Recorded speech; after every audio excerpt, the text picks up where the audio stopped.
Part 1.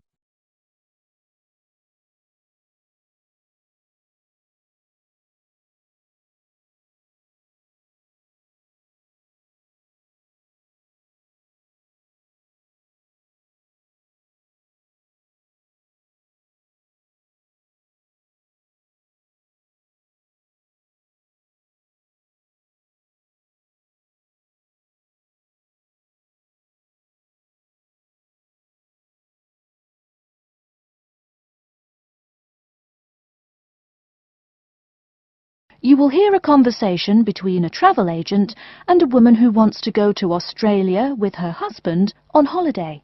First, you have some time to look at questions 1 to 3.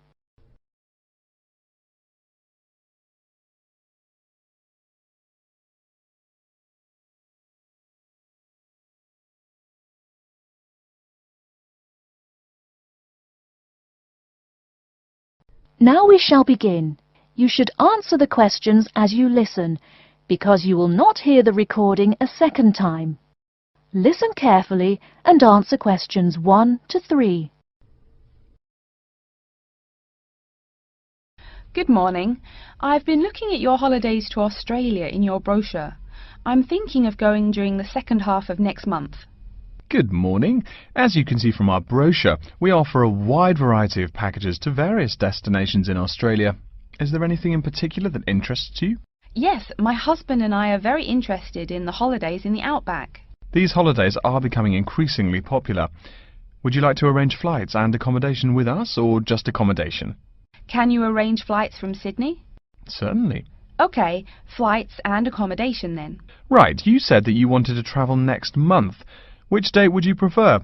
I should point out that there are no daily flights available, so if you have a flexible itinerary, that's better. Well, we arrive in Sydney on the 15th of April, and we were thinking of travelling to the outback on the 18th of August. April. OK, there's only one flight from Sydney to Alice Springs on the 18th, so I'll book you on that. It leaves at 10 in the morning, which is quite convenient. Shall I book 2 seats for you? Yes, please. As for your stay in the outback, you can see from the brochure that we offer 3 packages: budget, standard and luxury. The budget package is about $500 Australian dollars, the standard package is about $700 and the luxury one is approximately $1,000, though it does depend on exactly what you would like regarding extras. Which one would you prefer? Well, we can't decide between the budget and standard options. Well, actually, just looking at my computer here, on the date that you want to fly into Alice Springs, there is no standard accommodation available. It's fully booked, I'm afraid. That's okay. We think that the cheapest one should be fine for us. We don't mind roughing it for a few days, and we don't expect to be spending much time at our accommodations. We prefer the outdoors. Right, let's look at the room options. Before you hear the rest of the conversation, you have some time to look at questions 4 to 10.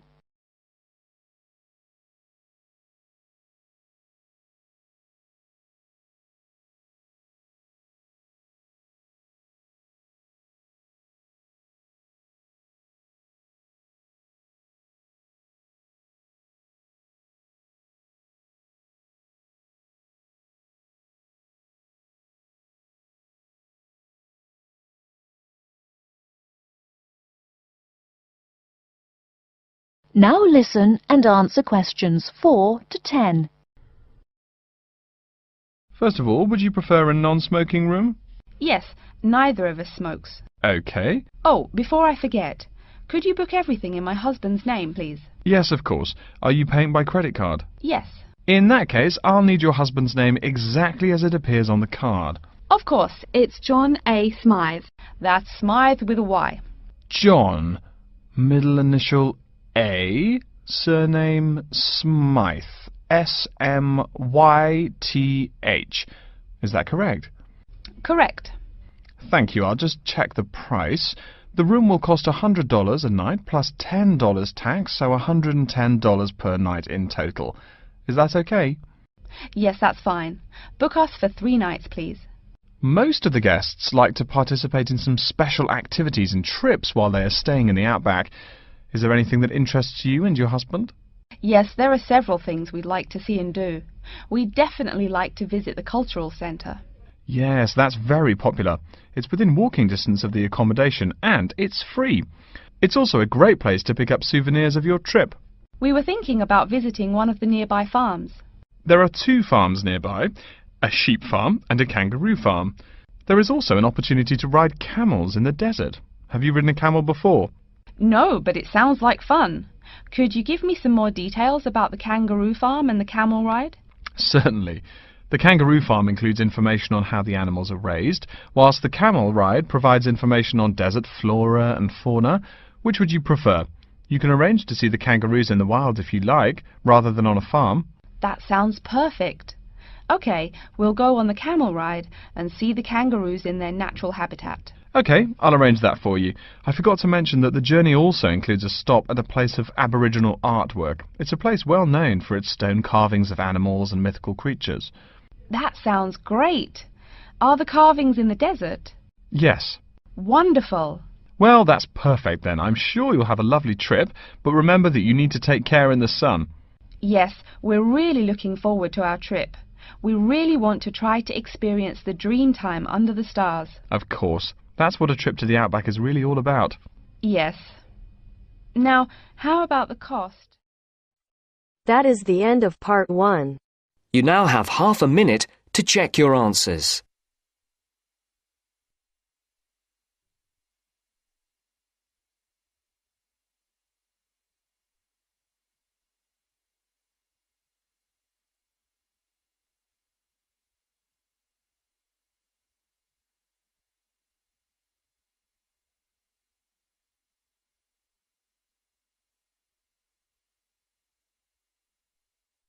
Now turns to part 2. Part 2.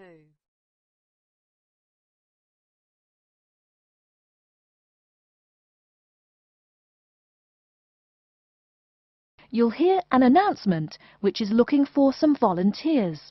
First, you have some time to look at questions 11 to 15.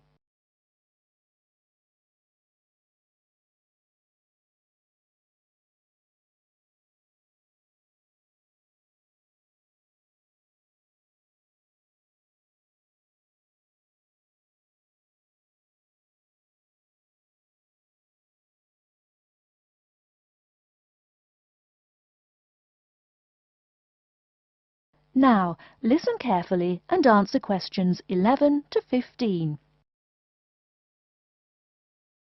Continuing our broadcast of public service announcements, Worldwide Helpers announces upcoming vacancies for a number of volunteer worker positions.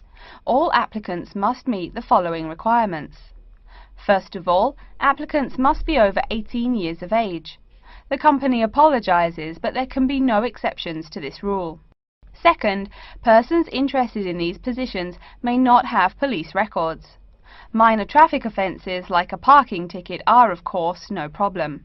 But, and I quote, past and present drug users and sex offenders need not apply. The employer will, of course, check with the police to verify your clean record.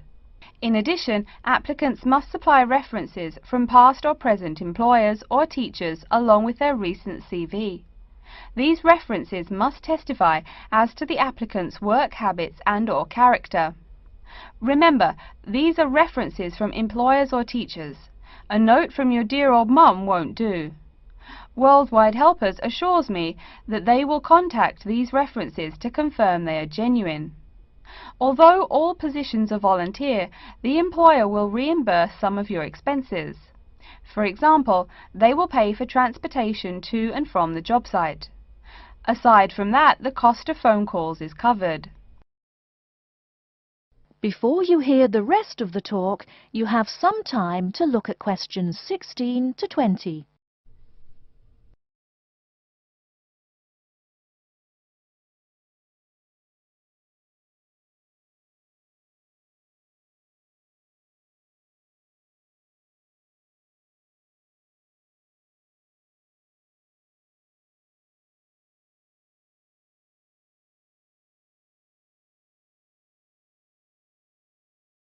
Now listen and answer questions 16 to 20.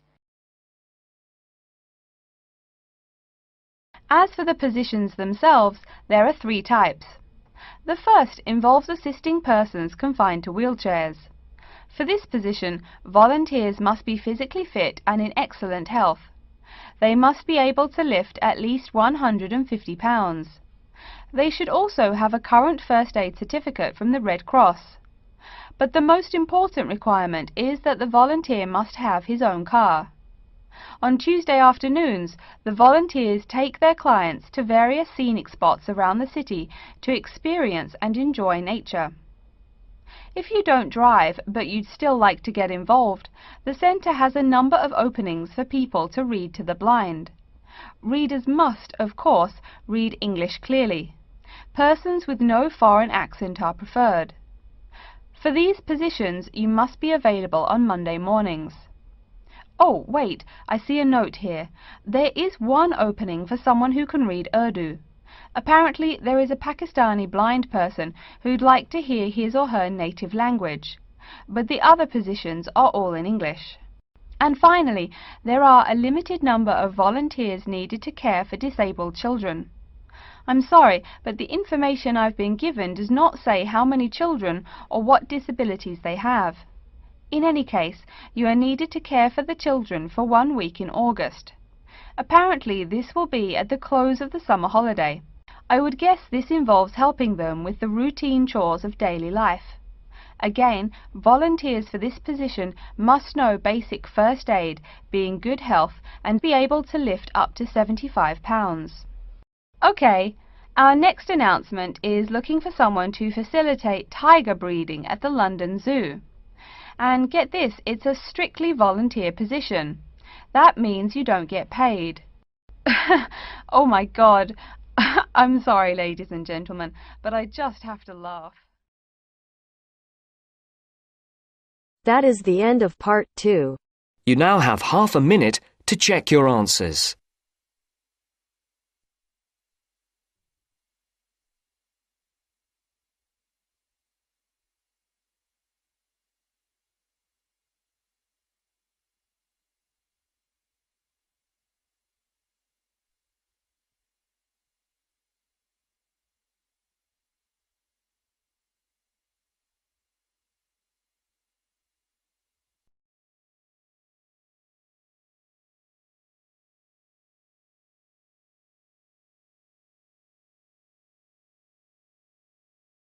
Now turns to part 3. Part 3. You will hear a student called Pete talking to his classmate Dave about the presentation that he will give on environmental science. First, you have some time to look at questions 21 to 25.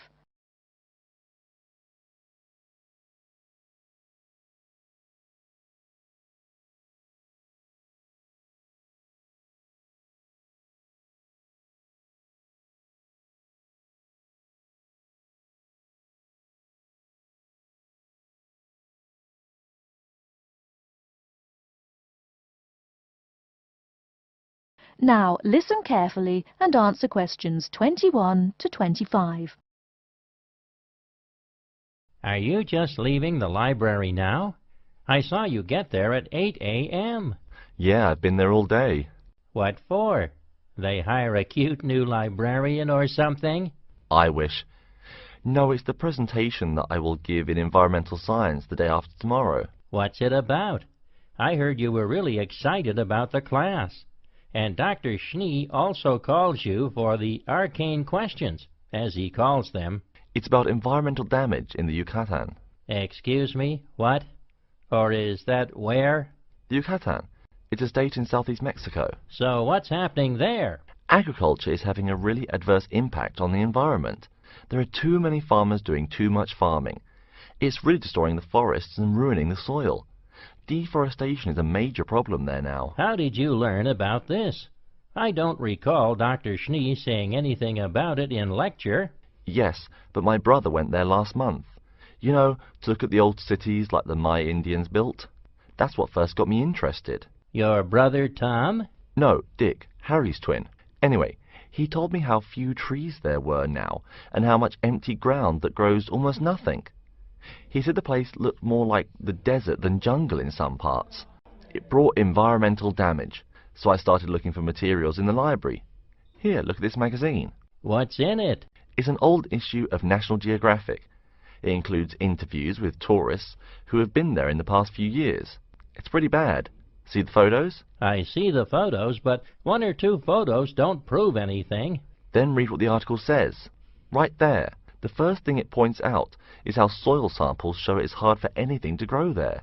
It says how an area of 21,000 square kilometers has lost most of its forest in the past 10 years. See, there are graphs. As the number of farmers increases, the acres of forest have decreased. It's an inverse relation. Before you hear the rest of the talk, you have some time to look at questions 26 to 30.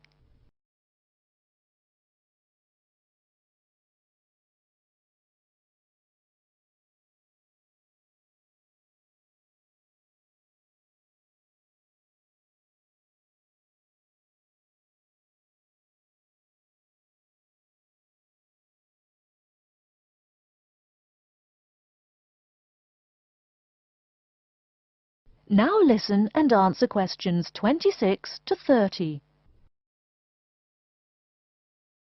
So, how big is that state? I'm sorry, but I've never really learned the metric system. It's bigger than the state of Massachusetts. That's shocking. Anything else? There's lots of else. Scientists say there's a growing area of about 10.5 square kilometers where nothing can grow at all. It's like the beginning of a desert. Oh, yes. What Dr. Schnee called desertification. But why can't anything grow there? I've never really studied soil chemistry. I'm just starting to look into that subject, but my sister Marie is a geologist, and she says the problem is that the soil has too much saline, with no plants helping to adjust the chemistry. Apparently, that's a common problem with soil types throughout the areas with rainforest. Once you lose the plant cover, it's difficult to bring it back. Reforestation is almost impossible, even if the land is not being used for other purposes. Wait a minute. What is saline? Saline is salt dissolved in water. Scientists who have gone there have taken measurements. They do this by gathering a sample of the soil and running a simple test that shows the ionization of the solution. The geology department in our own university has reviewed the soil at the site too. They're right. It looks pretty bad. The level of salinity is going up. But the plants that would solve that problem can't be planted in soil like that. There is a narrow spectrum of salinity in which the plants will grow. And once you pass the threshold, there is no way to put the problem right? Exactly. It's possible that no one can do anything to stop the trend now. And all because of human greed. Wait a second. How do you know these scientists can be trusted? What kind of reputation do they have? Are they reliable? Oh, they're definitely reliable. They include 4 members of the faculty from the geology department right here at MIT. Here, study these photographs and check the damage yourself. That's what Dr. Horst, who wrote the book here, did. He's newly appointed, but Dr. Schnee said that he's brilliant. So, where are you going now? I'm headed over to the geography department to borrow a map for my presentation. You know, this whole problem could have been avoided. The farmers there in the Yucatan... Pete. What? Go take a break. Leave some studying for the rest of us.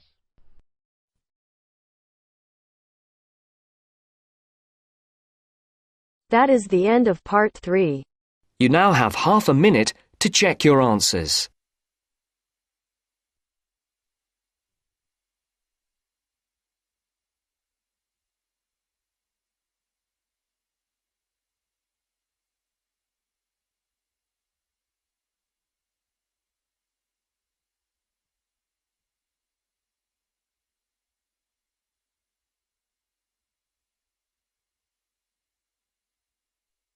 Now turns to part 4.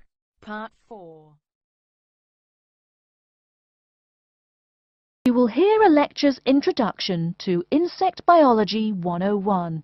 First, you have some time to look at questions 31 to 40.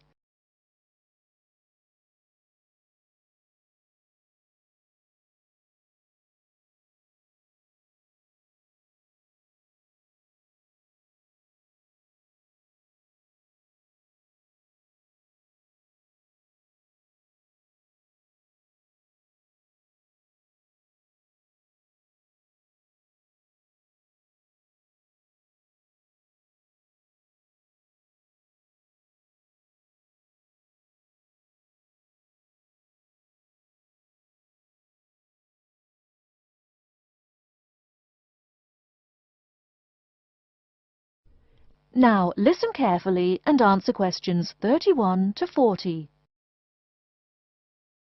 Good afternoon and welcome to Insect Biology 101. I'd like to begin this course with a few remarks about good insects and bad ones. Bugs are all around us, and that's both a benefit and an annoyance, sometimes maybe even serious harm. First, let's talk about the good things that insects do for us. Probably the most important insect for humans, and maybe for all other life, is the bee. Bees help plants in the process of pollination, and thus are necessary to most flowers and fruit-producing trees. That is, they carry pollen from male flowers to female. If it weren't for bees, we'd have very few food plants and no fruit either.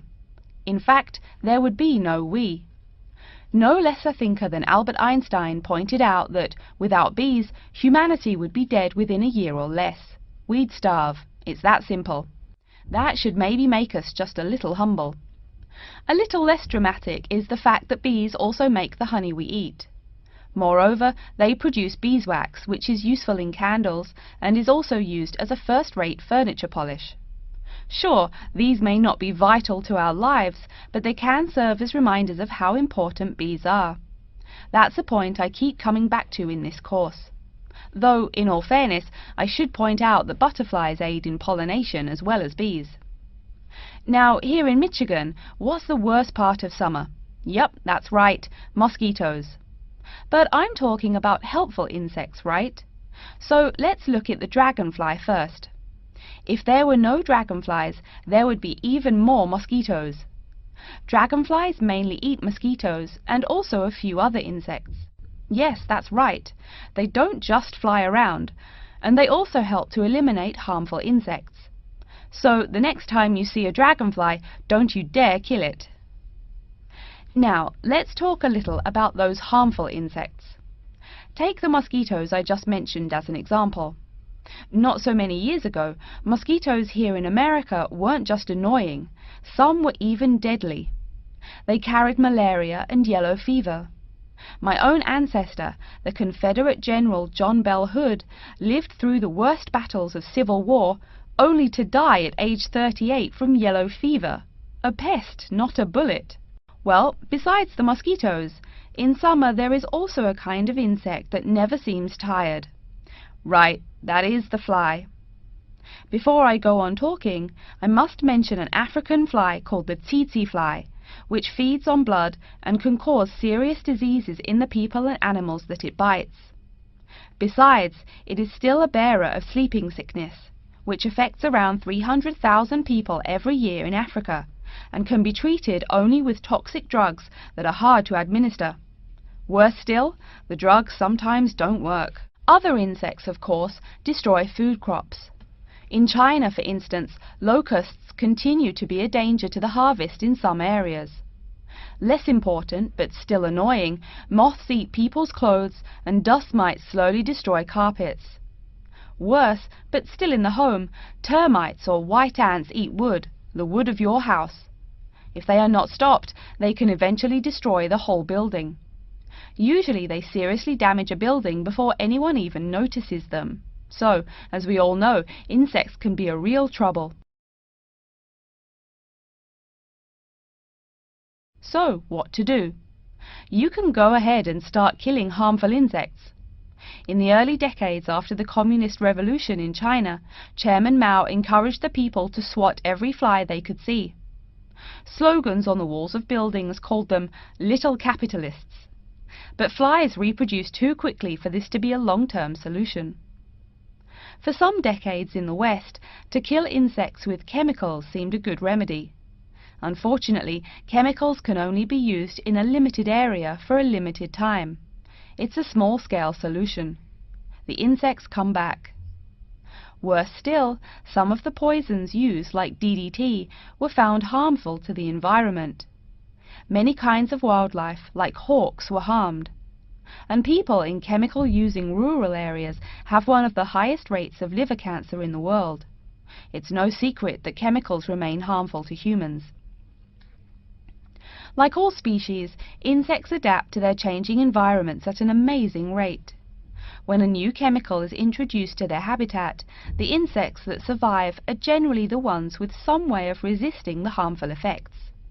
They then breed with the other survivors, and just like that, insects become resistant to most poison in a few generations. An insect generation, remember, is a couple of months at most. So again, we have to ask, what to do? Well, there are biological solutions. Some of these are pretty simple. One is destroying the insect's habitat. You take away their home or food. Cleaning your kitchen is the best way to prevent roaches. No garbage, no food. Getting rid of marshes and swamps eliminates mosquitoes. Other solutions might include bringing in dragonflies or bats in areas where mosquitoes are many. This is a cheaper alternative to chemicals. Biological methods like this also bring no extra pollution to the environment. But you have to be careful. If you change the environment too much, you might be hurting other forms of life accidentally. One recent method of controlling insect populations involves interrupting their breeding cycle. What does that mean? It means birth control for bugs. Insects are provided with food that makes them unable to reproduce. Since they can't have babies, the population disappears, or nearly so. And since no young are born, resistance is not a problem, with no young insects developing increased resistance. Interrupt the life cycle, eliminate the bug. It's clear that we must have an understanding of the life cycle of the insect. At least, that's the plan. We'll go into more detail as the course goes along. Now, I will stop here to see whether you have any questions or not. That is the end of part 4. You now have half a minute to check your answers.